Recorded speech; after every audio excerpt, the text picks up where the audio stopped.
حرم کے پہاڑ، یوں تو یہ دوسرے پہاڑوں کی طرح پہاڑ ہیں، لیکن اللہ تبارک و تعالیٰ نے جب ان پہاڑوں کے ساتھ یہ نسبت لگا دی کہ یہ میرے گھر جہاں بیت اللہ ہے اس شہر کے پہاڑ ہیں، تو دوستو پھر ان کا احترام اسی طرح لازم ہو گیا جیسے بیت اللہ کا احترام ہے۔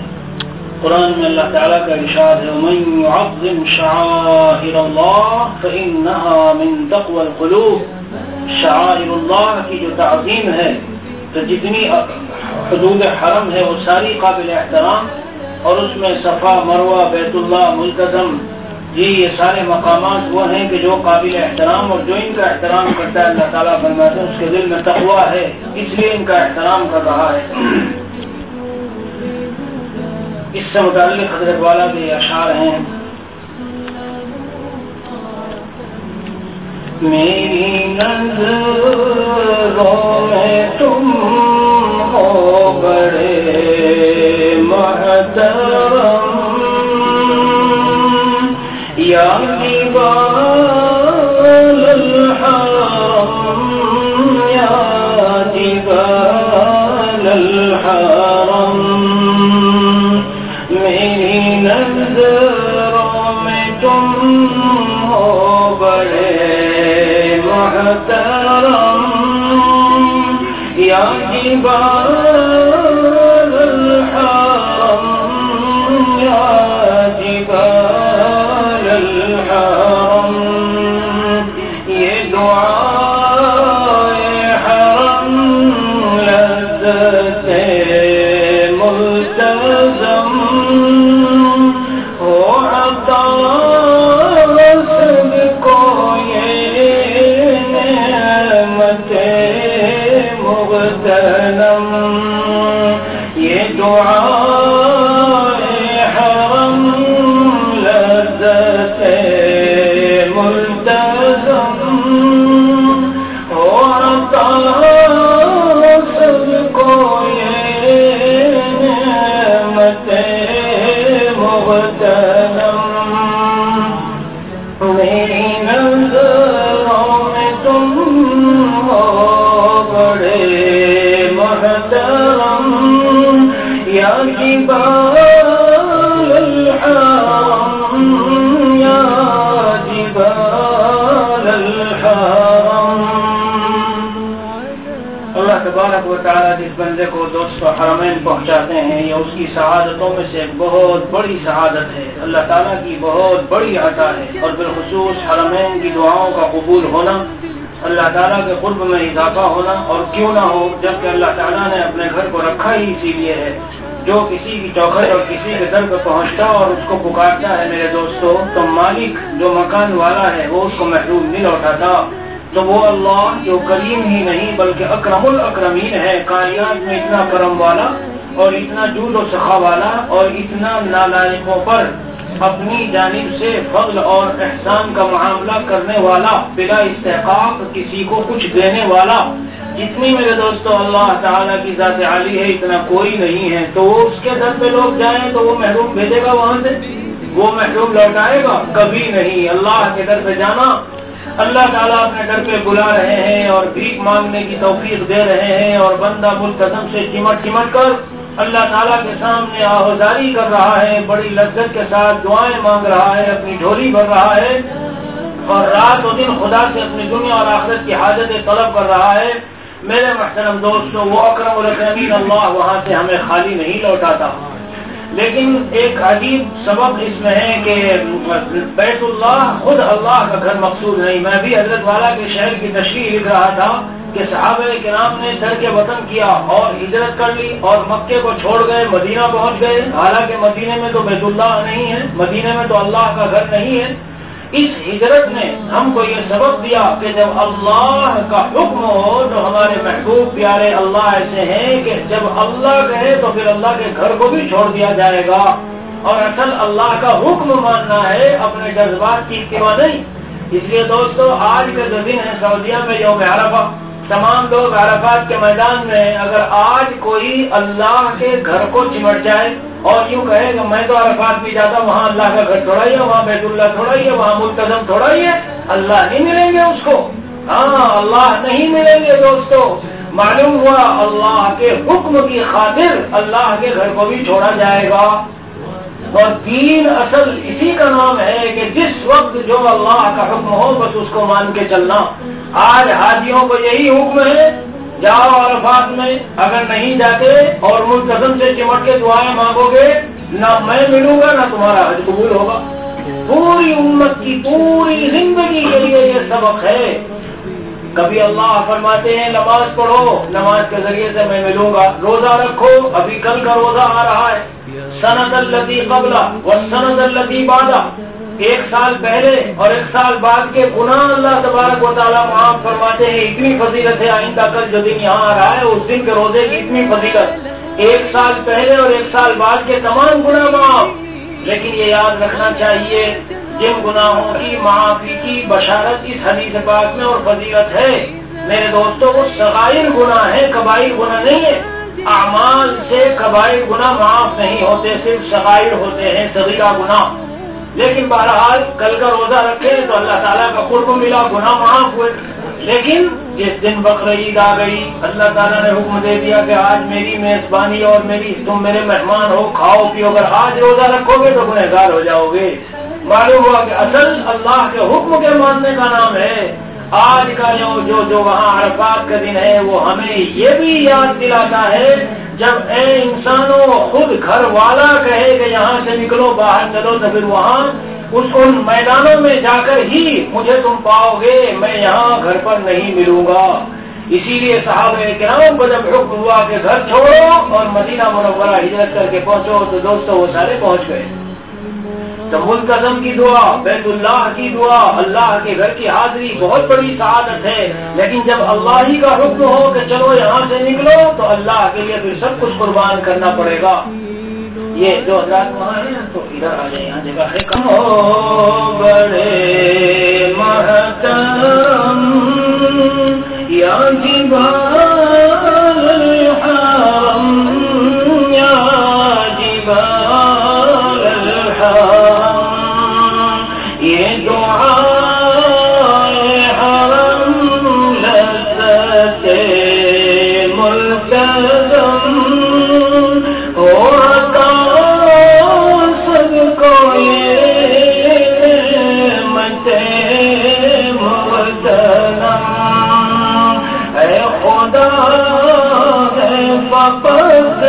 آپ کا یہ کرم کرنے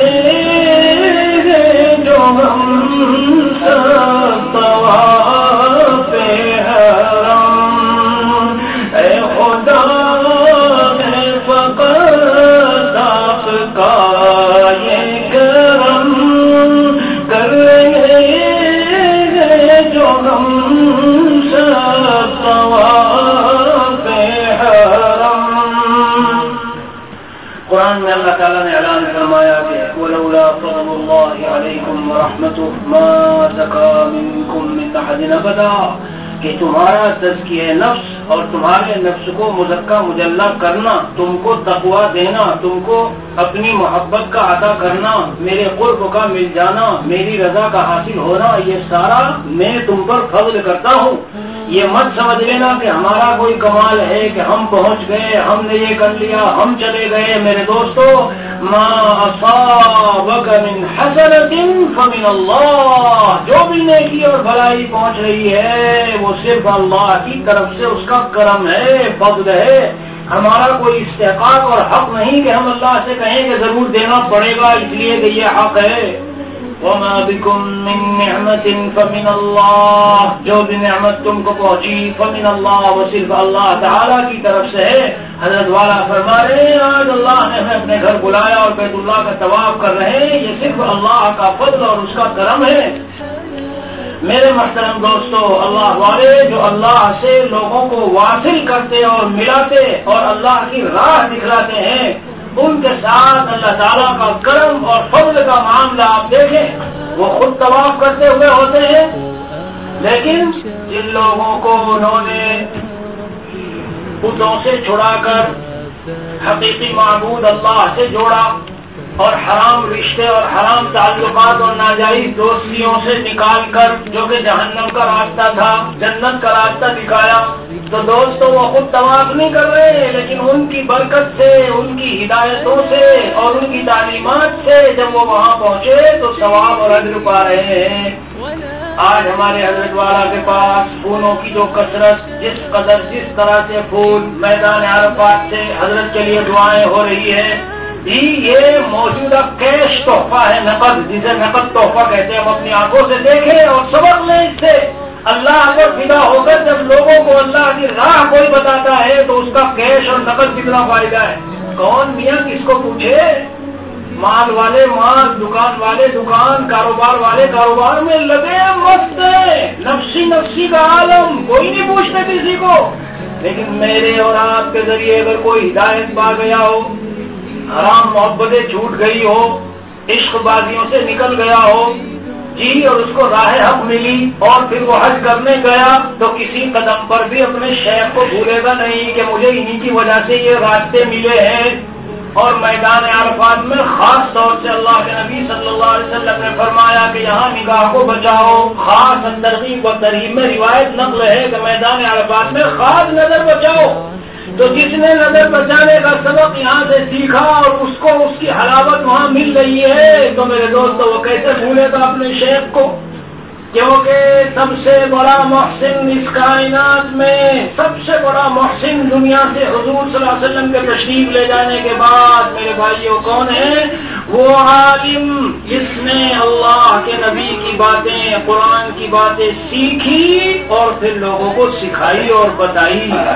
آپ صلی اللہ علیہ وسلم نے فرمایا اللہ تعالیٰ سب سے بڑے سخی ہیں اور اللہ کے بعد سب سے بڑا سخی میں ہوں، اور میرے بعد سب سے بڑا سخی کون ہے؟ جس نے دین کا علم سیکھا اور پھر لوگوں کو سکھایا.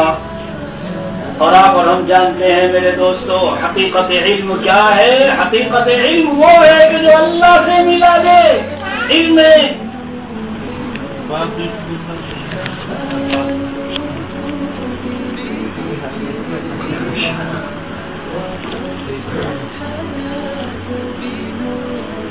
السلام علیکم ورحمۃ اللہ وبرکاتہ.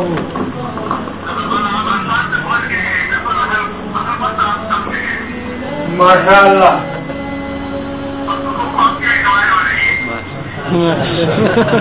اللہ تعالیٰ قبول فرمائے.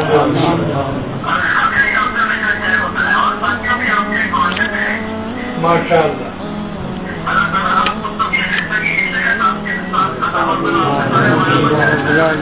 آمین آمین آمین.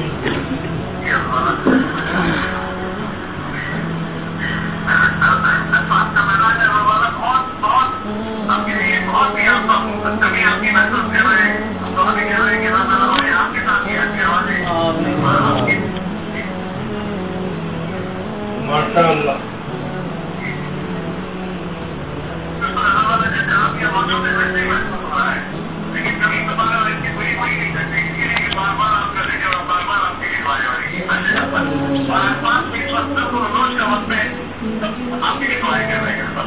ماشاء اللہ ماشاء اللہ.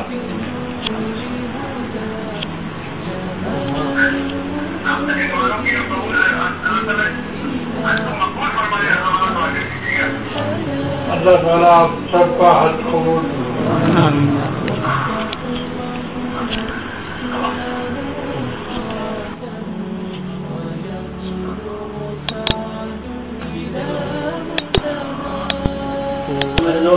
عرض کر رہا تھا اللہ والوں کو یہ نعمت کیش اور نقد ان کی آنکھوں کے سامنے حق تعالیٰ عطا فرماتے ہیں کہ لوگوں کے دلوں میں ان کی ایسی محبت ڈال دیتے ہیں کہ وہ اپنے رشتہ داروں کو نہیں یاد کرتے، بزنس مین ساتھیوں کو نہیں یاد کرتے، شرکاء تجارت کو نہیں یاد کرتے، دوسرے پارٹنروں کو نہیں یاد کرتے. لیکن اگر ان کو یاد رہتے ہیں تو کون؟ جنہوں نے ان کو اللہ کی راہ دکھائی اور جو ان کو صحیح راہ پر لے کر چلے. اس لیے یہ بوریا نشین اللہ والے جی، بوریوں پہ بیٹھنے والے، معمولی سا کھا پی کے زندگی گزارنے والے میرے دوستوں، اہل دنیا کی نگاہ میں کچھ بھی ہوں لیکن اللہ کی نگاہ میں ان کی کیا حیثیت اور مقام ہے. جب آنکھ بند ہوگی حقیقی پتہ جب چلے گا. لیکن میں عرض کر رہا تھا دنیا میں کتنی خوشی کا مقام ہوتا ہے ایک آدمی کے لیے. اب حضرت والا جیسے میں نے مثال پیش کی, ابھی کتنے لوگ ہیں جو وہاں پہنچ کر بھی قدم بقدم یاد رکھتے ہیں اور دعائیں کرتے ہیں. وہ دعائیں کہ جن کی مقبولیت کے وعدے قرآن و حدیث میں میرے دوستوں بھرے پڑے ہیں. ایسے مقامات پر پہنچ کر کتنی بڑی سعادت ہے. اللہ والا بننا صرف یہ نہیں کہ آخرت میں آدمی کو نفع ہوگا, بلکہ دنیا میں کیش اور نقد اس کے منافع سامنے آنے لگتے ہیں. ان الذين آمنوا وعملوا الصالحات سيجعل لهم الرحمن ودا. جو اللہ والے ہیں لوگوں کے دلوں میں اللہ ان کی محبت ڈال دیتے ہیں. کوئی ایڈورٹائز اور اعلان نہیں کرنا پڑتا. اللہ تعالیٰ اپنے بندوں کو لوگوں کے دلوں میں محبوب کر دیتے ہیں. تو وہاں عرفات میں لوگ ہیں ماشاءاللہ دعاؤں میں لگے ہیں. میں یہ اس پر مجھے یاد آیا کہ جو جن لوگوں کی ہدایات اور تعلیمات اور رہنمائی سے وہ اس قابل بنے, دل میں جذبہ آیا اور اصلاح ہوئی اور طرف پیدا ہوئی کہ ہمیں اللہ کے گھر جانا چاہیے, میرے دوستوں اگر وہ دعا نہ بھی کریں تو احادیث مبارکہ سے پتہ چلتا ہے کہ پھر بھی اس عالم کے حق میں ان کے اعمال لکھے جاتے ہیں. جو اس لیے کہ روایت میں ہے کہ جو کسی خیر اور بھلائی کی طرف کسی کو رہنمائی کرتا ہے فَهُوَ كَفَاعِلِهِ, وہ ایسا ہے جیسے اس کا کرنے والا, اور اس کے اجر میں سے کسی قسم کی کوئی کمی نہیں کی جاتی. تو جو لوگوں کو ہدایت دے رہا ہو اور ان کو بھیج رہا ہو, ان کی تعلیمات کو دیکھ دیکھ کر اللہ کے راستے میں لوگ پہنچ رہے ہوں تو کتنا اجر اور ثواب کا ذخیرہ. فرماتے ہیں حضرت کے اے خدا ہے فقط آپ کا یہ کرم, کر رہے ہیں جو ہم سب طواف حرم. آ گیا سامنے روضہ محترم, آ گیا سامنے روضہ محترم. اس کی زیارت کو یا رب ترستے تھے ہم. آ گیا سامنے روضہ محترم, جس کی زیارت کو یا رب ترستے تھے ہم. رحمتیں دو جہاں کا ہے فیض عدم,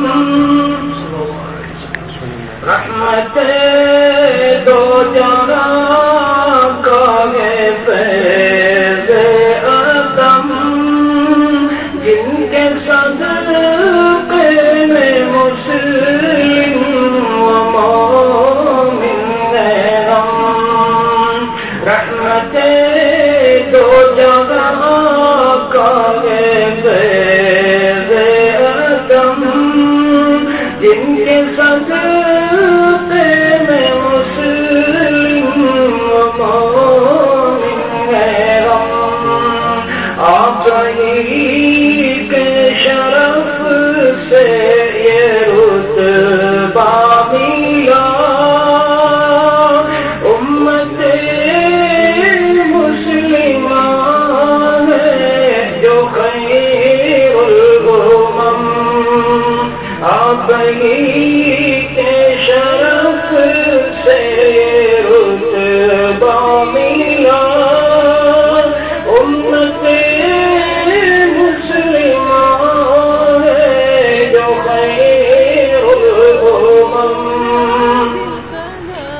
میرے دوست. حج کی فرضیت کے لیے اور حج کا فرض ہونے کے لیے اگرچہ زیارت مسجد نبوی اس کی شرطوں میں نہیں ہے, جس کے پاس اتنا پیسہ ہو کہ بیت اللہ جا سکے تو اسے حج کرنا ضروری ہو جاتا ہے اور وہاں کے بقدر ضرورت مصارف. لیکن ظاہر ہے کہ جو حاجی وہاں پہنچتا ہے تو اس کے لیے بہت بڑی سعادت ہوتی ہے کہ وہ روضہ اقدس پہ حاضر ہو. حضرت والا فرماتے ہیں دعوت برکاتہ العالیہ, اللہ تعالیٰ نے ہمیں جو ایمان بخشا ہے اور ہم جو اسلام میں داخل ہوئے, ظاہر ہے نبی علیہ السلام کے صدقے آپ کی ہی برکات ہیں کہ ہم اسلام میں ہیں. ورنہ کون جانتا کہ کون ہے اللہ, اور کون جانتا کہ اللہ کی کیا صفات ہیں, اور کون جانتا کہ ہم اللہ کی کیسے عبادت کریں. آپ صلی اللہ علیہ وسلم تشریف لائے، اور صرف عبادت ہی کا طریقہ نہیں، بہت دکھ سے کہنا پڑتا ہے کہ آج ہم مسلمانوں کا ایک بڑا طبقہ جس نے یہ سمجھا کہ حضور صلی اللہ علیہ وسلم نے مسجد میں نماز پڑھنے کے طریقے باتیں بتا دی ہے۔ عبادات میرے دوستو یہ نہیں، زندگی کا ہر شعبہ۔ ایک کتاب ہے ہدایہ، 4 جلدوں میں لکھی ہوئی ہے، 4 جلدیں ہیں اس کی۔ ایک جلد میں تو ہے عبادات اور 3 جلدیں کہیں کے بارے میں ہے باقی۔ ان 3 جلدوں میں سب حضور صلی اللہ علیہ وسلم کے ارشادات سے نکلے ہوئے مسائل، جینا کیسے ہے، بیوی کے کیا حقوق ہیں، شوہر کے کیا ہے، تو معاملہ کیسے کرنا ہے، تو تجارت کیسے کرنی، تو مداربت کیسے کرنی، تو فلاں کام کیسے، تو فلاں کام کیسے، ایک ایک چیز آپ صلی اللہ علیہ وسلم نے کھول کر واضح کر کے بتائی۔ اس لیے حضرت فرماتے ہیں کہ آپ کے ہی طفیل اور سردے میں ہم مسلمان ہیں، اور حضور اکرم صلی اللہ علیہ وسلم سید الانبیاء، خیر الانبیاء، اسی آپ صلی اللہ علیہ وسلم کی اس نبوت کے طفیل یہ امت میں خیر الامم کہلائی، کیونکہ آپ صلی اللہ علیہ وسلم تمام نبیوں میں سب سے افضل، تو اس لیے اس امت کو خیر الامم، اور اس امت کو جو شریعت دی گئی دوستوں سے افضل الشرائع، اور جو کتاب دی گئی اسے افضل الکتب، تو یہ امت افضل الکتب، افضل الشرائع، افضل الادیان، خیر الادیان، خیر الامم، سارے شرف جو اسے حاصل ہے، کیوں؟ سب جناب رسول اللہ صلی اللہ علیہ وسلم کی بدولت ہے۔ اسی لیے اکثر عرض کرتا ہے دل سے کہ جب آپ پر درود پیش کیا جائے تو ذرا آپ کے احسانات کا بھی تھوڑا سا تصور کر لیا جائے۔ اللہ کے نبی نے ہم پر کتنے احسانات کیے، جینے سے جس وقت ہم زندہ ہوتے ہیں اس وقت سے مرتے دم تک ہر قدم پر ہمیں رہنمائی دی۔ دنیا میں پوری تاریخ میں کوئی ایک ایسا لیڈر کسی قوم کا آپ بتا دو جس نے اپنی قوم کو مرنے جینے سے لے کے مرنے تک کے قدم بقدم ہدایات دی ہو؟ کیا یہ آپ کے نبی ہونے کی دلیل کافی نہیں ہے؟ اور آگے بڑھ کے آپ کہہ سکتے ہو ابھی آپ جیے نہیں، ابھی دنیا میں آئے نہیں، اس سے پہلے سے ہدایات آپ کے متعلق شروع ہو چکی۔ اب اس تفصیل میں جانے کا وقت نہیں۔ شوہر بیوی کو حکم ہے جب ملو آپس میں تو کیا دعا کرو، کس طرح سے ملو، گدھوں کی طرح سے نہ ملو، اور دعا پڑھ کے ملو تو کیا نتائج ہوں گے شیطان کے شر سے، اور اس کے دھونے سے شیطان کے شر اور اس کے حصے سے محفوظ رہو گے۔ اور ذرا پیچھے لوٹو، اس سے پہلے ہے کہ حرام محبتوں کو کی بنیاد پر شادیاں نہ کرو، نیک اور اچھا خاندان، اور پیچھے میں جاؤ تو تعلیمات تعلیمات تعلیمات ہر قدم پر، یعنی کس طرح سے آپ صلی اللہ علیہ وسلم نے ہماری خیر خواہی فرمائی اور راہ دکھلائی، اور مرنے پر بھی ختم نہیں۔ اللہ اکبر، مرنے کے بعد تک تعلیمات ہے۔ کیا ہوگا والدین کو جو رہ گئے ان کو وہ کیسے نفع پہنچا سکتے ہیں مرنے والے کو، پھر میدان محشر میں کیا ہوگا، برزخ میں کیا ہوتا، قیامت میں کیا، اور ہر قدم پر سب کچھ رہنمائی، ساری باتیں بتائی۔ یہ میرے دوستوں ایک نبی کے سچا نبی ہونے کی دلیل ہونے کے لیے کافی ہے۔ یاد رکھنا آپ صلی اللہ تعالی علیہ وسلم کے جو معجزے ہیں وہ تو ہیں، لیکن اتنا جامع اور مکمل زندگی کا نظام دینا کہ اس کی تشریح اور شرح اور بیان کرنے کے لیے 1400 سال میں آنے والے ذہین اور فطین اور عقل والے بڑے بڑے انسان اکٹھے ہو کر مکتبوں لائبریریوں کتب خانوں کو بھر کے چلے گئے، لیکن ابھی تک تشریح پیاسی ہے، مکمل نہیں ہوئی۔ کیا یہ آپ کے نبی ہونے کی دلیل نہیں؟ جبکہ آپ امی سے کہیں پڑھے، کسی کے پاس جا کے دانوں میں قلم مستع نہیں کیے۔ اس لیے حضرت والا فرماتے ہیں کہ آپ صلی اللہ علیہ وسلم کے احسانات اگر ہم بھول گئے تو سب کچھ بھول گئے، کیونکہ ہمارا ایمان ہی آپ کے صدقے میں ہے۔ سلاطین عالم بھی احرام میں بن کے حاضر ہوئے گدائے حرم۔ یہ اللہ کی عظمت کی ایک پہچان ہے کہ اللہ کا گھر کتنا عظمتوں والا، اللہ کی ذات اتنی عظمتوں والی۔ آج جو بھی وہاں حاضر ہے، چاہے اپنے ملک کا کیسا بڑا بادشاہ ہو، چاہے کیسے لباسوں میں اور محلات میں رہتا ہو، لیکن آج تو انہی 2 کپڑوں میں اس کو حاضر ہونا ہے وہاں، اگر حج مقبول چاہیے، ورنہ تو نہیں۔ یہ من جانب اللہ کی انتظام ہے، ان کی سرکشی اور ان کے دماغ کا جو ایک کبر اور غرور اور بڑائی ہوتی ہے اس کو توڑ دینے کا، یہ آپ صلی اللہ علیہ وسلم کی تعلیمات ہے کہ برحق ہونے کی بھی ایک پہچان ہے کہ ایسی تعلیمات